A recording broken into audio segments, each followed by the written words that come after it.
नमस्कार प्यारे बच्चों और मेरे मित्रों। आज आपके सामने लेके आए हैं अध्याय 2 खेल व पोषण का भाग 2 बृहद पोषक तत्व व सूक्ष्म पोषक तत्वों के बारे में हम लोग यहाँ पर बात करेंगे। सबसे पहले हम बात करते हैं कि कार्यों के आधार पर आहार का किस प्रकार से हम वर्गीकरण करते हैं। पहले वो होते हैं जो ऊर्जा प्रदान करने वाले पोषक तत्व होते हैं, जैसे कार्बोहाइड्रेट या वसा, ये हमें ऊर्जा देते हैं। दूसरे पोषक तत्व वो होते हैं जो शरीर को बनने में मदद करते हैं, उनकी टूट फूट में, जैसे प्रोटीन। तीसरे वो होते हैं जो शरीर को सुरक्षा प्रदान करते हैं, विटामिन्स और खनिज लवण। तो सबसे पहले मैक्रो पोषक तत्व, जिन्हें हम वृहद पोषक तत्व के नाम से जानते हैं, वे पोषक तत्व जो हमारे भोजन में अधिक मात्रा में होते हैं या हमारे शरीर को जिन पोषक पदार्थों की अधिक मात्रा में आवश्यकता होती है वह बृहद पोषक तत्व कहलाते हैं, जैसे कार्बोहाइड्रेट, प्रोटीन, वसा और जल। सूक्ष्म पोषक तत्व वो होते हैं जिनकी हमारे शरीर को अत्यंत अल्प मात्रा में आवश्यकता होती है, जैसे विटामिन्स और खनिज। तो पहले हम मैक्रो यानी वृहद पोषक तत्वों के बारे में बात करेंगे, उसके पश्चात हम माइक्रो यानी सूक्ष्म पोषक तत्वों के बारे में बात करेंगे। तो बच्चों, कार्बोहाइड्रेट ऊर्जा के सबसे महत्वपूर्ण स्रोत होते हैं। ये हमारे भोजन का एक महत्वपूर्ण हिस्सा है। हम लोग ये कहते हैं कि सभी शारीरिक क्रियाओं के लिए ऊर्जा हमें इसी से प्राप्त होती है। ये ऊर्जा का प्रथम स्रोत होता है। अतिरिक्त मात्रा में ग्रहण कर लिया गया कार्बोहाइड्रेट शरीर के द्वारा वसा व ग्लाइकोजन के रूप में परिवर्तित करके हमारे अंदर, बॉडी के अंदर, शरीर के अंदर संग्रहित कर लिया जाता है और जब इसकी आवश्यकता पड़ती है तब इसका उपयोग कर लिया जाता है। वैसे तो कार्बोहाइड्रेट जो है कार्बन, हाइड्रोजन और ऑक्सीजन से मिलकर बना होता है। इसके अंदर अगर हम देखें तो हाइड्रोजन और ऑक्सीजन के 2 और 1 का अनुपात इनके अंदर होता है। इसके जो स्रोत हैं वो स्रोत हैं सभी प्रकार की अनाजें, दालें, आलू, गाजर, ये इसके स्रोत हैं। और शहद, केला, ये इसके स्रोतों में गिने जाते हैं। सूखे मटर, सोयाबीन, मीठे फल से हमें कार्बोहाइड्रेट मिलता है। कार्बोहाइड्रेट हम देखते हैं कि 2 प्रकार के होते हैं। एक जिनसे हमें एकदम इंस्टेंट एनर्जी मिलती है, जैसे हमने देखा होगा टीवी पर हम ऐड देखते हैं कि ग्लूकोन डी पिया और तुरंत एनर्जी आ गई, तो वो पहले नंबर के कार्बोहाइड्रेट होते हैं जिन्हें हम साधारण कार्बोहाइड्रेट कहते हैं, जैसे ग्लूकोज, फ्रैक्टोज, सुक्रोज और माल्टोज। ये हमें गन्ना, चुकंदर, आम, अनानास आदि में पाया जाता है। ये तुरंत पानी में घुलनशील होते हैं, इसलिए इन्हें साधारण कार्बोहाइड्रेट कहा जाता है। जटिल कार्बोहाइड्रेट वो होते हैं जो जल्दी से टूटते नहीं हैं, ये पानी में घुलनशील नहीं होते हैं। इनमें स्टार्च, ग्लाइकोजन व सेलुलोज प्रमुख हैं। ये आलू, शकरकंदी, चुकंदर, गाजर, मक्का, गेहूं, चावल आदि के अंदर पाए जाते हैं। तो दोनों प्रकार के कार्बोहाइड्रेट के बारे में हमने बात की। अब हम देख लेते हैं कुछ चित्रों के माध्यम से कि ये अनाज है जो कॉम्प्लेक्स कार्बोहाइड्रेट का रूप है। इसमें आप देख रहे हैं आलू है, शकरकंदी है, ब्रेड है, चावल है, और ये आप देख रहे हैं चीनी या गन्ना या ये खांड, ये सब साधारण कार्बोहाइड्रेट के अंदर आते हैं। अब हम बात करते हैं वसा के बारे में। वसा, ये तो घी आपने देख ही लिया, हमारे भारत के अंदर सबसे ज़्यादा खाए जाने वाला ये घी है। वसा हमारे भोजन में उपस्थित सभी पोषक पदार्थों में सबसे ज़्यादा ऊर्जा प्रदान करती है। 1 ग्राम वसा में 9.1 कैलोरी होती है ऊर्जा की। और ये विटामिन, सबसे महत्वपूर्ण बात है कि विटामिन ए, डी, ई के उपयोग में मदद करता है, उनको पचाने में, उनको एब्जॉर्व करने में, उनको स्टोर करने में। वह साथ ही शरीर को सुडौल और सुंदर बनाता है। अगर हम ज़्यादा मात्रा में इसे ले लें तो हमारा मोटापा बढ़ सकता है और हमें दिल की बीमारियों का खतरा यानी हार्ट डिसीज़ हमें हो सकती है। दूध व दुग्ध के पदार्थ, घी, वनस्पति तेल, सूखे मेवे, अभी हम आगे भी इसके बारे में बात करेंगे। इसके कार्य क्या हैं? इससे हमें चर्बी प्राप्त होती है। हमारी शारीरिक क्रियाओं में अगर हमें ऊर्जा की ज़्यादा आवश्यकता होती है तो फिर कार्बोहाइड्रेट के बाद हमें फैट से एनर्जी मिलती है, यानी वसा से। इससे विटामिन ए, डी, ई, के अवशोषण में भी सहायता मिलती है। वसा मांसपेशीय ऊतक के निर्माण और शरीर के कोमल अंगों जैसे हृदय, देखिए ये बहुत इंपॉर्टेंट है कि ये हृदय आदि के को सुरक्षा प्रदान करता है। जो उसकी आउटर लेयर होती है वो वसा से बनी होती है। शरीर सुडौल बनाती है। संक्रामक रोगों से बचाने में वसा का बहुत बड़ा हाथ होता है। प्रोटीन के बारे में हम बात करते हैं। प्रोटीन कोशिकाओं के निर्माण में सबसे जरूरी तत्व है। देखिए, प्रोटीन जो हमारे शरीर की सबसे छोटी इकाई है वो है कोशिका। कोशिका प्रोटीन से बना होता है। प्रोटीन में कार्बन, हाइड्रोजन, ऑक्सीजन, नाइट्रोजन और कभी कभार सल्फर नामक तत्व भी पाए जाते हैं। प्रोटीन शरीर में अमीनो अम्ल के द्वारा रक्त में मिल जाते हैं। हमारे शरीर के अंदर 23 अमीनो एसिड की आवश्यकता होती है और 9 अमीनो एसिड हमें भोजन से प्राप्त होते हैं, बाकी हमारा शरीर खुद बनाता है। तो इन अमीनो अम्लों के द्वारा शरीर के द्वारा रक्त, मांस पेशियाँ, नाखून, त्वचा, बाल और आंतरिक अंगों के निर्माण किया जाता है। प्रोटीन नए ऊतकों को बनाती भी है और खेल कूद में सबसे बड़ी महत्व यह है कि खेल कूद में हमारे रोज कोशिकाएं टूटती हैं, ऊतक टूटते हैं, तो उन टूटे फूटे ऊतकों की मरम्मत ये करता है। जल और अम्लों के संतुलन को नियमित करता है। ऑक्सीजन पोषक तत्वों की कोशिकाओं तक ले जाता है। सबसे बड़ी बात है ये एंटीबॉडीज़ बनाने में बहुत बड़ा सहायक होता है। ये हमारे लिए बहुत उपयोगी है, लेकिन अत्यधिक प्रयोग होने से प्रोटीन का इसमें हमें हृदय रोग भी हो सकता है, ऑस्टियोपोरोसिस भी हो सकता है, स्ट्रोक, गुर्दे में पथरी इत्यादि भी हो सकती है। क्वासिकोर और मेरास्मस नामक रोग भी प्रोटीन की अधिकता और कमी से होते हैं। इसके स्रोत आपको दिखाई दे रहे हैं कि दूध, दूध से बने, दूध के अंदर हर प्रकार का कार्बोहाइड्रेट, प्रोटीन, वसा, हर चीज़ मिलती है। सोयाबीन में प्रोटीन अधिक मात्रा में मिलता है। दालें, चना, अनाज, मूंगफली, तिल, बादाम, सभी रेशेदार फल, सब्जियां, पपीता, कटहल, फ्रांस बीन, ग्वार, लोबिया इत्यादि फलों में या फलियों में हमें प्रोटीन मिलता है। अब आप देखिए, यहाँ पर बने दूध से बने पदार्थ आपको दिखाई दे रहे हैं, इन सभी से हमें प्रोटीन मिलता है। ये मांस और मांस से बने उत्पाद हैं, यहाँ पे आप देख रहे हैं, इनमें दालें भी हैं, बादाम भी हैं, इनसे हमें प्रोटीन मिलता है। जल, जल भोजन का एक आवश्यक तत्व है।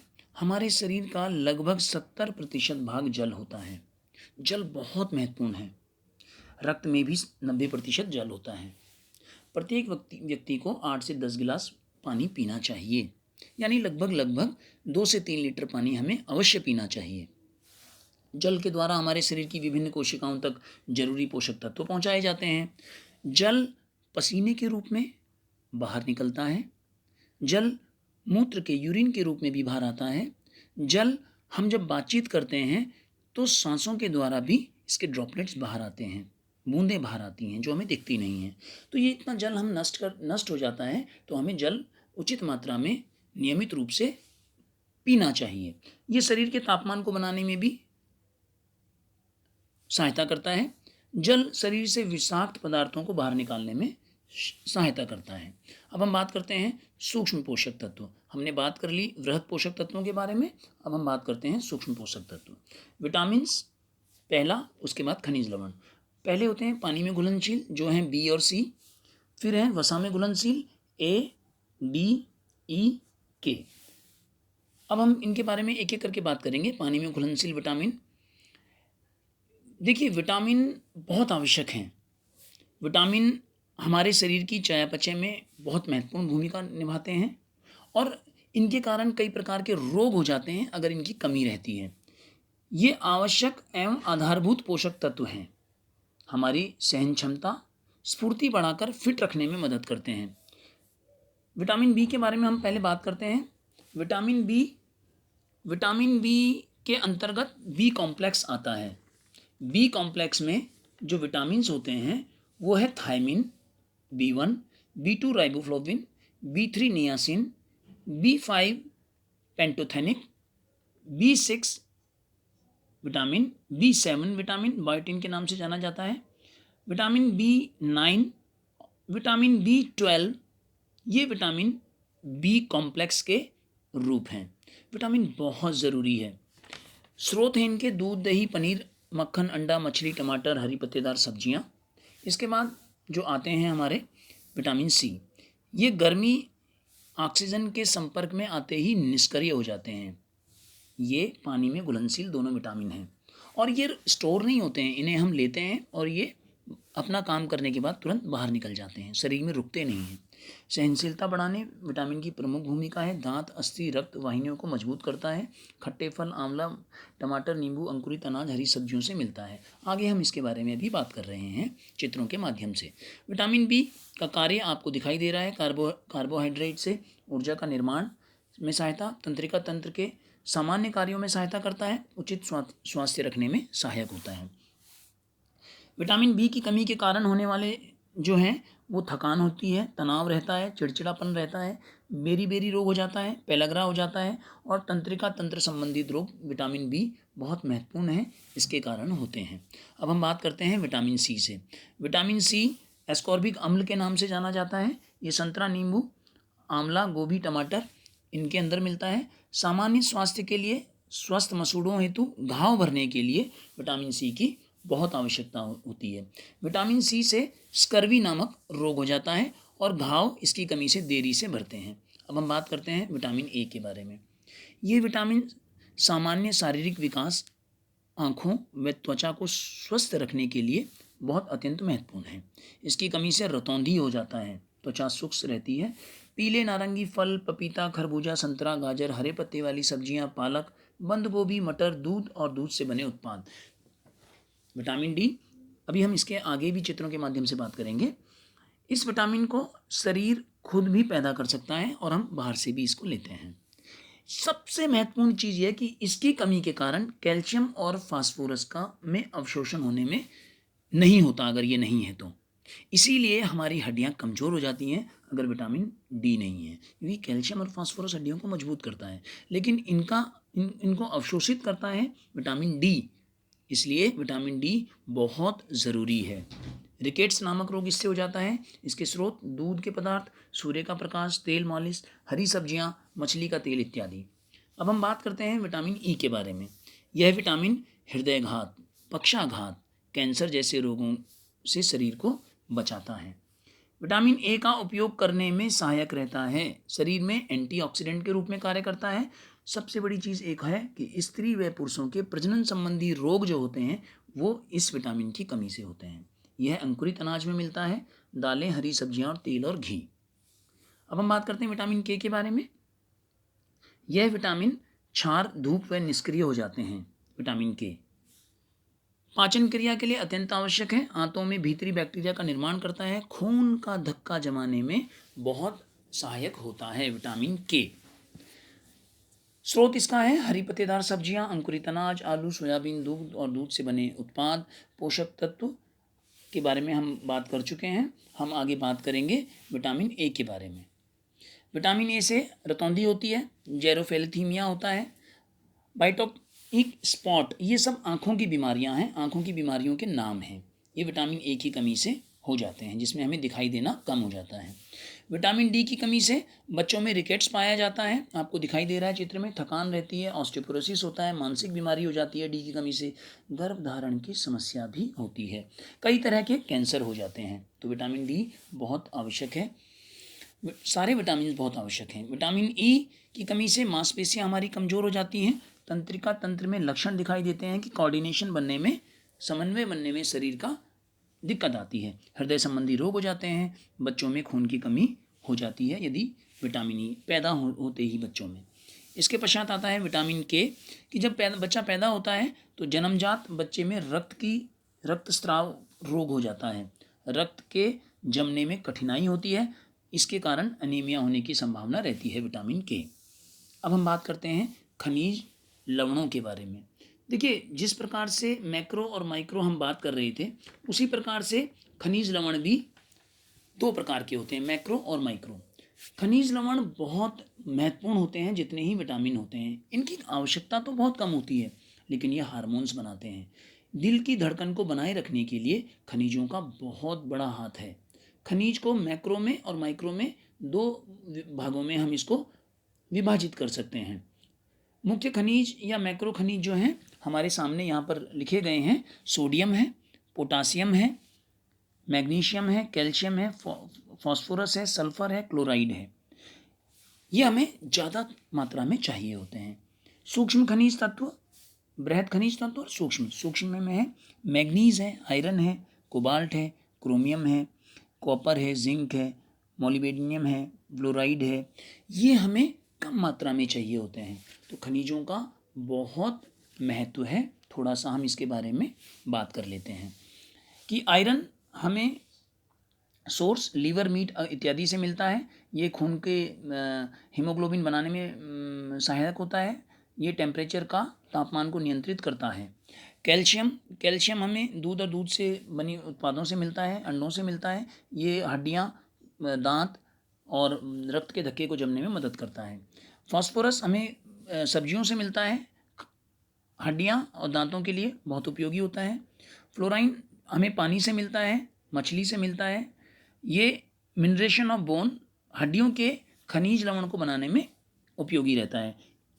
आयोडीन सी फूड से मिलता है, हमें दूध से मिलता है, सब्जियों से मिलता है, कॉड लिवर ऑयल से मिलता है। और ये थायराइड हार्मोन्स बनाने में बहुत सहायक होता है। आयोडीन, हम कहते हैं ना आयोडीन की कमी से घेंगा रोग हो जाता है, तो वो इसी से होता है। अब हम बात करते हैं प्यारे बच्चों कि आयरन क्या है। थोड़ा थोड़ा इसके बारे में बात करते हैं। ये खनिज रक्त में उपस्थित हीमोग्लोबिन के निर्माण के लिए ज़रूरी है। ये हड्डियों के और दांतों के निर्माण के लिए ज़रूरी है। कैल्शियम, फास्फोरस अभी हमने बात कर ली है इस विषय में। सोडियम तंत्रिका तंत्र को मजबूत करता है। आयोडीन की कमी से ग्वाइटर रोग हो जाता है। फ्लोराइड हमारे नाखून और दांतों के निर्माण को में मदद करता है। अब हम बात करते हैं कि किस प्रकार से आपके प्रश्न आ सकते हैं। इसके ऊपर आप ध्यान देंगे और इस वीडियो को देखने के बाद इन प्रश्नों को करने का भी प्रयास करेंगे।